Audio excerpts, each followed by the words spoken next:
आज के इस वीडियो में मैं आप लोगों से बताऊंगा कि पावर स्टार पवन सिंह का काराकाट लोकसभा क्षेत्र से जीतने का 3 बहुत बड़ा फैक्टर।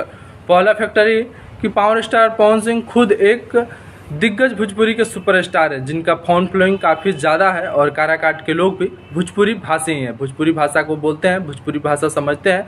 इसकी वजह से वहाँ से चुनाव जीत सकते हैं, क्योंकि वहाँ के लोग उन पर विश्वास जता सकते हैं। दूसरा फैक्टर है कि भोजपुरी के और काफ़ी सुपरस्टार उनके साथ देने के लिए काराकाट आ सकते हैं। चुनाव प्रचार के लिए बहुत बड़े बड़े सुपरस्टार जैसे खेसारी लाल यादव और भी बहुत सारे सुपरस्टार आ सकते हैं। हालांकि खेसारी लाल यादव के बहुत सारे लोग बोलेंगे कि नहीं आ सकते हैं, लेकिन अभी तक कोई भी इंटरव्यू में खेसारी लाल यादव खुल के नहीं बोले हैं कि मैं पवन सिंह का समर्थन नहीं करूंगा, बल्कि वो आ सकते हैं। जबकि यदि दूसरे सुपरस्टार भी अगर उनके ऊपर दबाव डाले तो खेसारी लाल यादव आ सकते हैं। तीसरा फैक्टर ये है कि बहुत सारे लोग ये भी सोच रहे हैं कि यदि वो वहाँ से जीतते हैं निर्दलीय, उसके बाद फिर वे बीजेपी में जा सकते हैं। तो जो भी लोग बीजेपी के समर्थक हैं, जो कट्टर समर्थक है या दूसरे दृष्टिकोण से सोचते हैं, वे लोग उनको वोट कर सकते हैं, जिसकी वजह से पवन सिंह वहाँ से चुनाव जीत सकते हैं।